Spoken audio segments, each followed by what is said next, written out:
me, I've been going out to a lot of the neighborhood councils talking about the audit that we've done on Dunn and where we're going in the future, as well as other audits, and have asked me whether or not that their voices actually matter. Well, if anyone questions that, just look at last year when the amount of money was changed from $45,000 to $11,000 one late budget night. And before you knew it, the neighborhood councils had organized and were out there and were able to ensure funding for your program. Your voices matter about what's happening in our neighborhoods, the quality of life issues. And so I'm here today to remind you of that, that it's not just today is budget day, but it's also as the mayor presents his budget, and then next maybe Ben will tell us the exact date that it's going to be presented, but the time that it goes through the city council and the discussion. But we want to hear from you as well. What are those core services that you think are important? And what things can we do without?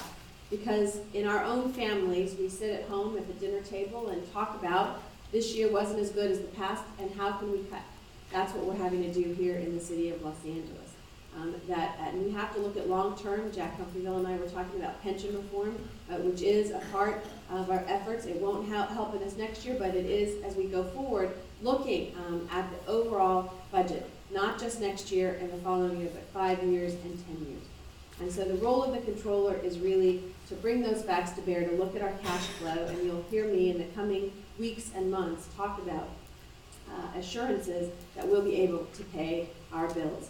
Because that's my job, in addition to doing the audits, is to ensure that I have enough money in the bank to write those checks, sign those paychecks, send those vendor checks out. One last thing I want to say, because you have a long budget discussion this morning, is about the demand board versus the P cards. There had been a recommendation by the CAO that you no longer have the P cards. That we vehemently disagree with that position and believe that the P cards are actually the best way in which to address some of the concerns that you all have in your ability to do your job as neighborhood council and going forward.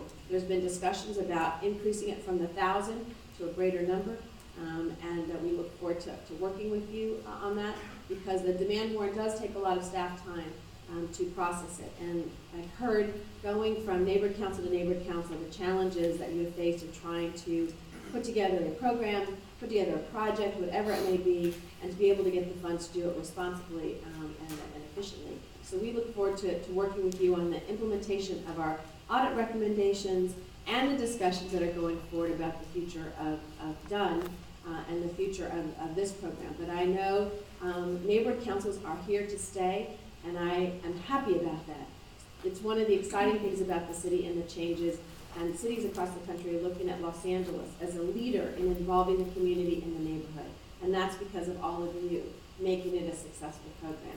And so together we can address those challenges and look forward to working with you and to being part of the solution. And so my job this morning is to introduce Ben Ceja, who many of you know, but has been toiling in the City Hall trying to ensure that we balance our budget as well.